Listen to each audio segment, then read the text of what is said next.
6 September 2011 সালে বাংলাদেশে এসেছিলেন ফুটবল জগতের ম্যাজিশিয়ান, ফুটবলের মহাতারকা লিওনেল মেসি।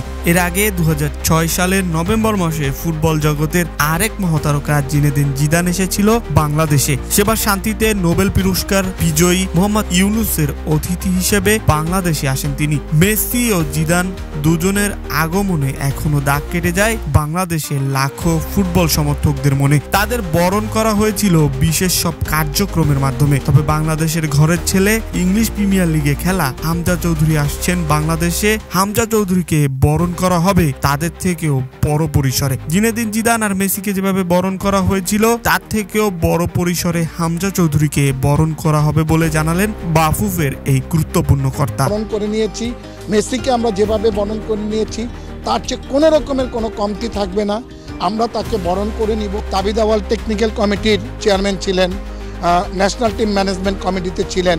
মেসি বাংলাদেশে এসেছিলেন এবং মেসিকে আমরা কিভাবে বরণ করব, মেসিকে আমরা কোথায় রাখবো, আর আমাদের আজকে বাংলাদেশের খেলোয়াড় হামজা কি খাওয়া দাওয়া করবে, হামজা কোথায় থাকবে, হামজা কোথায় ঘুমাবে, হামজার সঙ্গে কোন সিকিউরিটিরা থাকবে, সেদিকে কিন্তু অলরেডি আমাদের বাংলাদেশ ফুটবল ফেডারেশনের সম্মানিত সভাপতি তাবিদ আওয়াল সাহেব সজাগ দৃষ্টি রেখেছেন।